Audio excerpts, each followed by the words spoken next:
A very good Thursday evening to you, and thanks so much for joining us tonight at 6:30. Well, it looks like things outside have started to calm down a bit this evening after many folks across northern Michigan in some areas woke up to maybe their power out and some trees down, some road closures.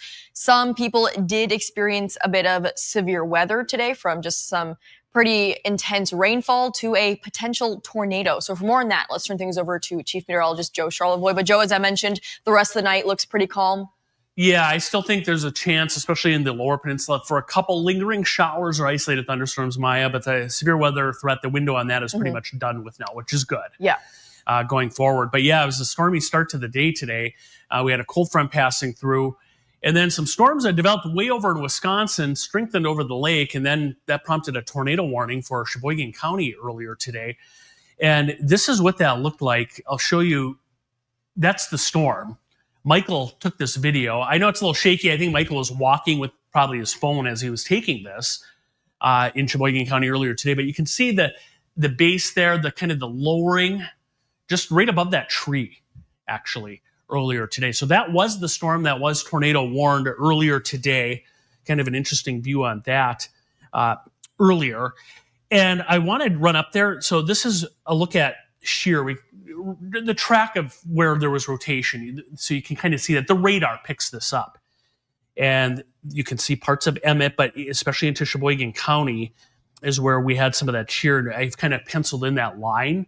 That's where we did have some of that rotation. So you see where the city of Sheboygan is on there. It was south of town, not far from Weedock. And the National Weather Service did indicate that there were numerous trees blown over in a couple spots. And they are going to go up there tomorrow to take a look if there was a tornado, which it appears it probably was, just based on there was a visible funnel, things like that. But they'll do an actual survey of the damage to kind of determine that. And if it is, then is it an EF0, EF1, EF2 rated tornado based on that? Here's radar right now. Let's show you kind of what's going on currently. And there's not a whole lot left in terms of severe weather. Now, downstate some severe weather. In fact, there's a severe thunderstorm watch, which includes Grand Rapids and Chicago, the Lansing area. But back up at home, a couple showers and thunderstorms here. These may make their way across the lake. So south of Benzie County, Manistee, that area, I do not expect any severe weather with this, but there is that chance for some rain in that area this evening as our cold front continues to work through. Tomorrow looks dry, but the issue tomorrow, we could see some poor air quality. We have more smoke coming in, Maya, from those fires up in Canada. We'll look at that and dive into the weekend in a few minutes.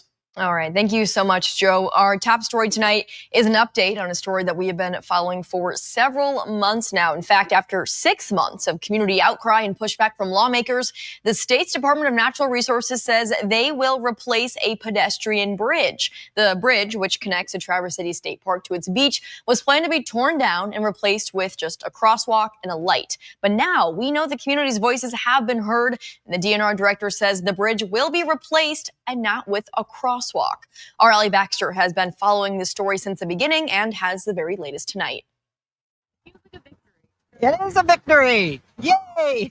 When we last saw Nancy Kyogama in March, she was advocating to keep the Traverse City State Park's pedestrian bridge, a safety feature she told us that was put in place not long after her 11-year-old brother Jody Bloom was hit and killed while riding his bike here. I was feeling sad and defeated, like I felt like maybe a part of my brother Jody's legacy is going to be gone. But after our interview with Nancy in March, hundreds of people were emailing me and messaging me. Grand Traverse County commissioners sent a letter to lawmakers and the DNR director asking for a change in plans that would keep the bridge in place. Then state representatives Betsy Kofia and John Roth and Senator John DeMoose stepped up to continue the conversations in Lansing. It brought a community together, all of us, everybody. It's wonderful, and it's awesome to see what we can all do when we come together and for a common cause. A cause that stuck with Representative Kofia, who told us earlier this month she dug into the $20 million cost the DNR quoted her to replace the current bridge with an ADA-compliant bridge. And I thought, wow, that is a big number. What she found was the cost of replacing the bridge would actually be between $5 to $7 million. And they couldn't really track down documentation for where they got the $20 million. So she took her concerns to DNR Director Scott Bowen. He said, we want to make this right. To make it right, Kofia says Bowen told her they would replace the bridge with an ADA compliant bridge, but they still need to figure out where the funding will come from for it and where to put it. I think it's common sense that 5-lane highway, high speeds, lots of people turning in and out, lots of visitors who don't know the area. We need options that are not having folks interact with traffic. I know it will save lives. I would love to see them put a plaque on the new bridge, maybe a memorial plaque, and call it the Jody M. Bloom Memorial Bridge. That was our Allie Baxter reporting. And Nancy says that she wants the community and lawmakers to know how grateful she is for the support for the bridge. Representative Kofia also said that because the bridge was hit by an excavator last week, the DNR may file an insurance claim to help with the funding. We will, of course, keep you updated on that story. Well, in a new effort focused on community wellness and drowning prevention, Garish Township in Roscommon County has added a simple but life-saving resource. Check it out. Garish Township partnered with Core Great Start and family liaison Tammy Tyler to install 2 new life jacket loaner stations. So one is now available in the Carlos Park along the beach, and the other is at the Garish Township Marina. Each float safe station offers a variety of different life jacket sizes along with a life ring, and the life jackets are free to use, but you are expected to, of course, then return them to the station once you are done. The goal is to protect families and promote safety around the water. And speaking of protecting families and promoting safety, Norte Youth Cycling is hosting a free helmet giveaway this Friday, July 29th, between 10 a.m. and 6 p.m. at the Norte Clubhouse on the south side of the Grand Traverse County Civic Center. Helmets will be gifted on a first-come, first-served basis. And for more on this, let's bring in our guest today, Tyler, the chief mechanic and community educator for Norte. Tyler, thanks so much for coming on Unscripted. Thanks for having us. So before we talk more about the helmet giveaway, I always like to start off with a little bit of background information in case viewers who are watching, maybe they're not from the Grand Traverse area, they're not familiar with what your organization is. So what exactly is Norte and what do you do? Yeah, so we're a youth cycling advocacy organization based in Traverse City. Our mission is to champion bikes in community. We do that a lot of different ways with programming. A lot of folks in Traverse City might see the kids riding around in summer camps right now. That's a big part of what we do. I help to support the bikes that are used there. We have a bike library where we loan out bikes to local kids who may not have one otherwise. And here we're going to be partnering with the airport to provide some free helmets to keep everybody safe. And how many free helmets will be given away? Over 500. So quite a few will be available. So it will be first come, first serve, but we do have a pretty good supply. We did this event last year and we tripled the number of helmets that we have. So hopefully we'll be able to supply everybody. And are the helmets different sizes? Are they like just for kids or for everyone? Yeah, so they go from toddler to like teen size. So it's kind of a kid helmet giveaway, but anywhere from toddlers to teens should be able to get a helmet that fits. And this might be a little bit of an obvious question, but what do you think the impact of this event is to be able to offer such an important tool when it comes to staying safe on your bikes for kids in the community for free? Yeah, no, it's a huge need, and we provide the bikes, that type of thing. In the past, we haven't been able to provide the helmets, but we were able to partner with Cherry Capital Airport, and they were excited to partner on a shared mission of keeping everybody safe. And when you're riding a bike, it's definitely a good idea to have a helmet to keep you safe. Yeah. And again, another obvious question. It's so important for everyone to wear helmets when they're biking, right? But I'm sure, especially for kids, can you talk about just why that is so important that kids are wearing helmets when they're biking? Yeah. No, I mean, obviously, as they're just, newer riders and not as experienced, it's key to do what you can to keep everybody safe. And Norte does that with a lot of education, that type of thing, but you also have to have the right kind of gear, and having a helmet is key to preventing head injuries. And so anytime you're riding, you definitely want to be wearing one. Sure. And again, that free helmet giveaway is this Friday between 10 a.m. and 6 p.m. at the Norte Clubhouse. Is there any other events happening at Norte upcoming that you want folks to know about? Yeah, so one other thing at the helmet giveaway, wouldn't be a Norte event without a little bit of fun. So at noon, Tropical Smoothie is going to be providing free smoothies as well. So if you need a little snack or pick-me-up, you can grab one of those while you're grabbing your free helmet. And then, we're just continuing through our summer camps right now. We do offer, I teach mechanic classes. So Fridays through the summer for kids to learn how to work and maintain their bikes. We offer those from 10 to 11:30 on Fridays. And then coming up soon on August 1st for our donors, and then August 4th for the general public, our fall programming registration will be opening. So that'll be for Adventure Bike Club and Mountain Bike Club. So those will be launching here soon. So a lot of exciting stuff happening at Norte. If any kids are watching right now and they do want to get involved, what's the best way to go about that? So checking out those different opportunities with the mechanic clubs or fall programs. If anybody doesn't have a bike and they need one, reach out to me at the Wheelhouse and we can try and get you set up with a bike for youth through the library. And then we also do sell used bikes for adults. Awesome. Well, Tyler, thank you so much for coming on Unscripted tonight and telling us a little more about what Norte is all about and the upcoming free helmet giveaway. Again, that's happening on Friday. Head over to our website, UpNorthLive.com, for more information on that. One more story to share with you before we take a quick break. We know that cherry season is more than halfway done, and many farmers have struggled with this year's crop due to varying weather conditions. Meteorologist Trevor Robideau talks crop numbers and prices. Many local farms around northern Michigan are now harvesting tart cherries. The quality this year is good, but the numbers are lower this year. We've got one orchard, there's hardly a cherry in it. To the one here, you can see there's about a half a crop on this tree. You may think it's a full crop, but it's about a half a crop. And then a tree next to me on my left, which you can't see, is got very few cherries on it. I'd say it's got about a 10% crop. The cold weather in spring heavily impacted a lot of farmers, particularly in Leedenau County, where Nikki Rothwell says the crop is very low. April 29th into the 30th, those cold temperatures coupled with some wind, I think that really reduced the crop here at the research station, but also across Northwest Michigan.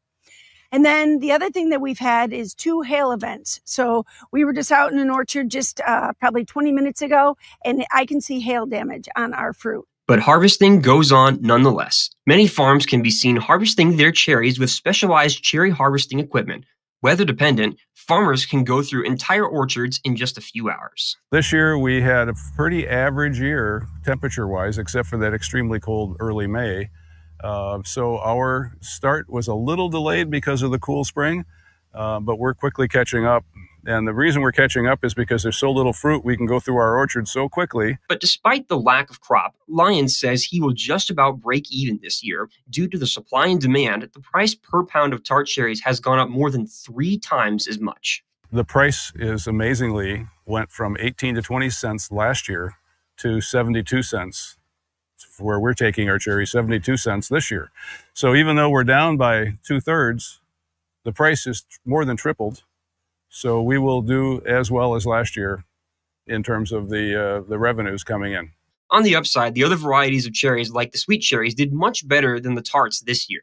There's 3 main kinds of cherries that we harvest. They're maraschino cherries. The crop there was down about half to 60% of what we would normally have. The price was up about 15-20%. Then there's black sweet cherries. The price went up. The volume was about 70% of normal. So we about broke even with what we have had in prior years with black sweet cherries. In Grand Traverse County, Trevor Robideau, UpNorthLive News.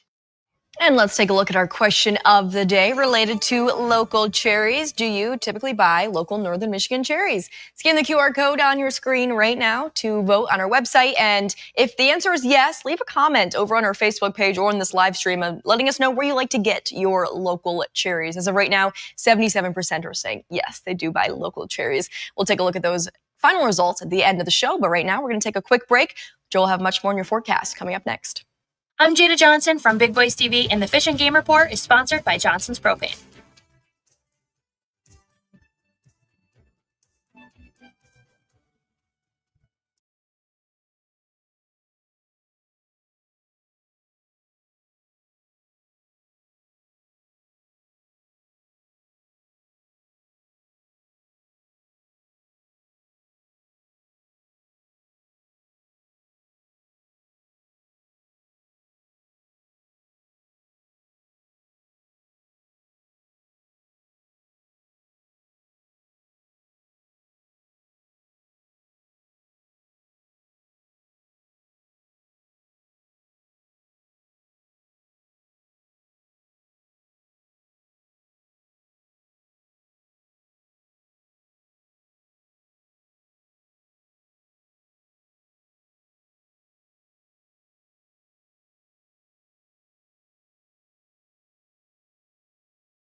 After a pretty busy morning weather-wise for some folks, things have calmed down a little bit. Joe says maybe a few more showers in the forecast for the night. But Joe, what can we expect for our Friday?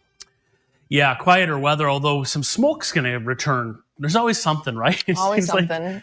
Maya, you ever hang out here? I know the answer. Oh, yeah, the Brown Trout Festival. It's my stomping ground, That's of right. course. Maya's from just south of Alpena. Went to school in Alpena.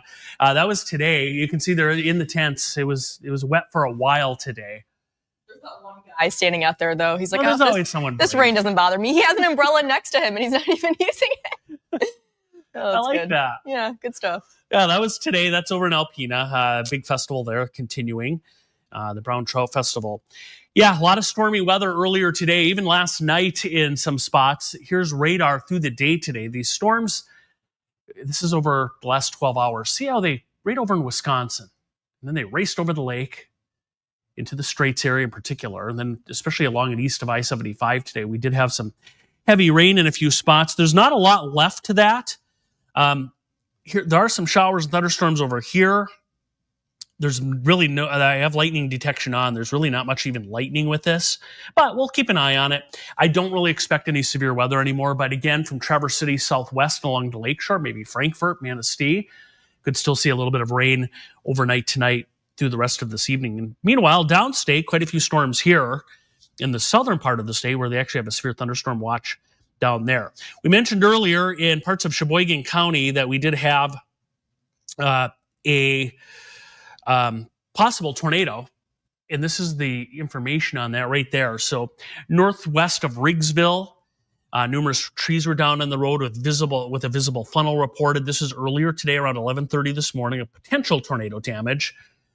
We talked about that off the top of the newscast. That was south of Sheboygan and a little bit off to the west of Sheboygan. You can see Sheboygan there downtown. All right, we have a cold front, or downtown Sheboygan there. This was again off to the southwest. There's our cold front that's passing through. Once that moves by, we're in store for a quiet stretch coming up here. Any showers tonight will fizzle out. Tomorrow, a nice day, but there will be some smoke in the sky. Saturday, our southern counties right in there, maybe a shower or storm. But overall, the weekend looks pretty good. And then there is a look at Sunday. The smoke is coming back. So here's what that looks like for our Friday afternoon, and that'll carry over into Saturday. And because of that, there are air quality alerts for our entire viewing area issued by the DEQ. So poor air quality coming in. That kicks in late tonight through tomorrow. Just a heads up on that. And there is the extended forecast. Again, 80s for the weekend. Maybe a shower or storm south, as we mentioned, on Saturday.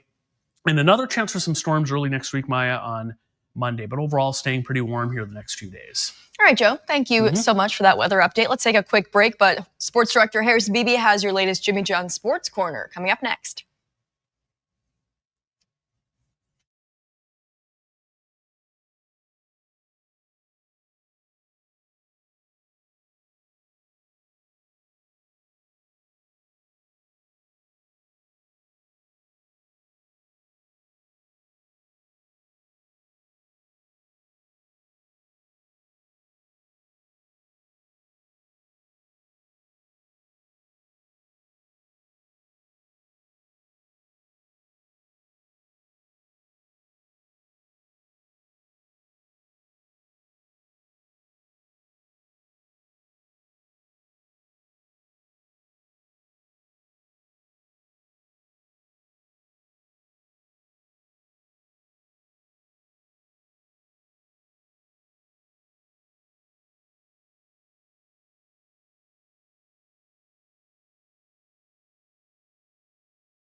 Sports director Harrison Beebe caught up with legendary Frankfort softball coach Michael Thompson this week. The Hall of Fame head coach has the second most wins in Panther history, but he's found that now is the best time to step down after 23 years on the job. He shares more about the tough decision and what's next for his career in our latest Jimmy John's Sports Corner.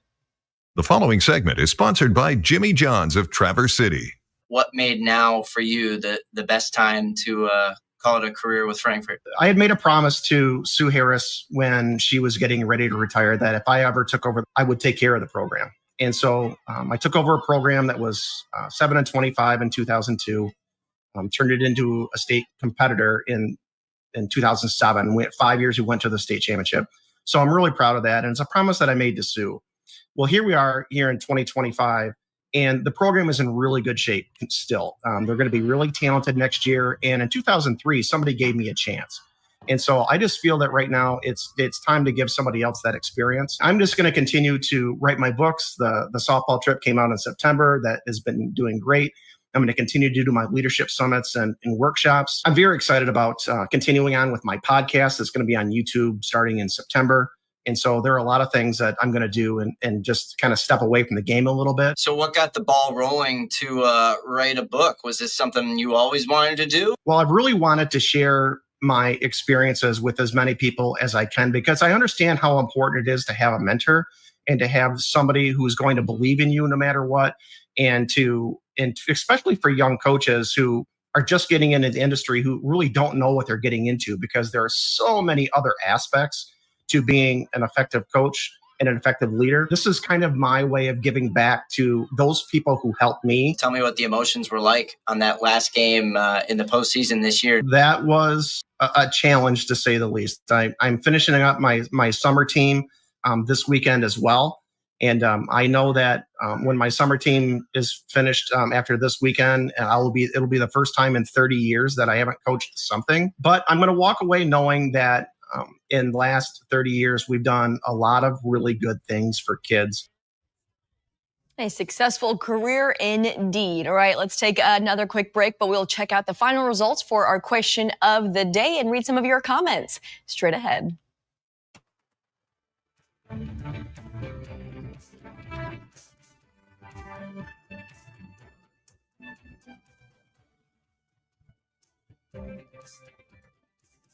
Salon services are furnished by Epiphany Advanced Academy in East Acme.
Welcome back. Let's check out our live results for our question of the day on your screen right now. Do you buy local Northern Michigan cherries? 78% of voters saying yes, we do. 22% no, but maybe that 22% is more like not yet. We're waiting to find that perfect local cherry farm. Over on Facebook, a lot of yes. Dana says she has canned cherry jam and chocolate cherry jam this summer. You'll have fresh cherry jam all throughout winter. Terry says yes, just bought the most delicious cherries today. Terry, let us know where you got those from, and a whole lot of absolutelys over on our Facebook page. Thanks so much for voting and commenting on our question of the day. We are all out of time here on Unscripted, but thanks for joining us. We'll see you back here at 11 o'clock tonight.